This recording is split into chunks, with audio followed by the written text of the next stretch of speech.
요즘 펀슈머라고 재미를 추구하는 소비 경향을 노린 제품들이 많습니다. 예를 들면은 구두약 용기에 담긴 초콜릿, 딱풀 같은데 사탕이 들어있다든가 이런 식인데요.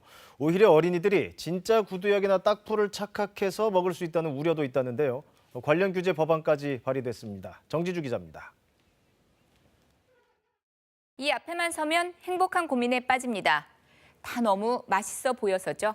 요즘은 재미까지 있습니다. 한 편의점은 밀가루 회사와 손잡고요. 맥주와 팝콘을 출시하기도 했는데 매출도 즐거웠습니다. 이 편의점의 팝콘 매출이 40% 이상 올랐고요. 밀가루 회사 주가는 한 달 새 이렇게 쭉 올랐습니다. 30%나 상승했다죠. 씹어먹는 구두약, 녹여먹는 딱풀, 마시는 매직? 자, 지금 보시는 건 고체형 풀인 딱풀입니다. 그런데 사탕이 섞여 있습니다. 어떤 게 풀인지 어떤 게 사탕인지 그냥 봐서는 알기 힘들죠. 이건 한 구두약 회사와 편의점이 협업해서 만든 제품인데요. 밸런타인데이 때는 구두약 담은 용기 속에 초콜릿 담아서 선보였고요. 그리고 화이트데이 때는 핸드크림과 또 입술에 바르는 립밤 등을 역시 구두약 용기에 담아서 출시했습니다. 바둑알이 그려진 초콜릿 상자를 열었더니 바둑알이 나옵니다. 그런데 이거 모두 초콜릿입니다. 진짜 바둑알이라고 해도 그냥 믿을 것 같은데요. 신기한 음식 중에 하나다. 재미로 넘어갈 거는 같은데 아이들 입장에서는 맞지 않는 것 같다고 생각을 해요. 식용이 가능하다고 생각이 들 것 같아서. 펀슈머라고 합니다. 재미와 소비자를 합친 말인데 물건을 살 때 재미도 함께 추구합니다. 업체들이 이 부분을 노린 겁니다. 반응 폭발적이었습니다. 일단 신기하고 재밌다, 아이디어 대단하다 이런 반응들 많았습니다. 하지만은 선을 넘었다. 이거 실제 화학 제품을 식품으로 착각해서 애들이 먹을 수도 있겠다. 이런 우려도 큽니다.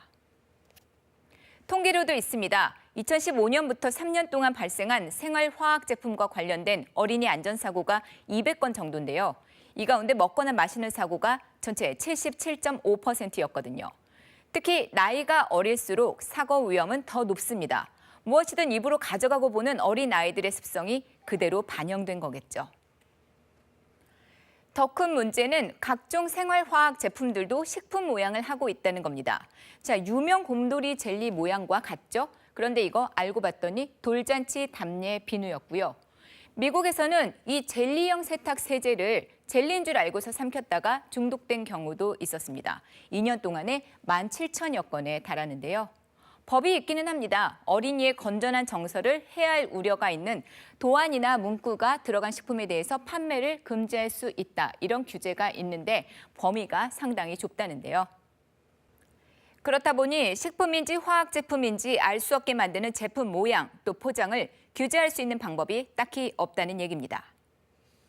어린이의 눈높이로 봤을 때 어린이가 헷갈릴 수 있게 뭔가를 콜라보를 하는 거는 막아야 되는 거죠. 어른의 눈높이하고도 다른 거죠.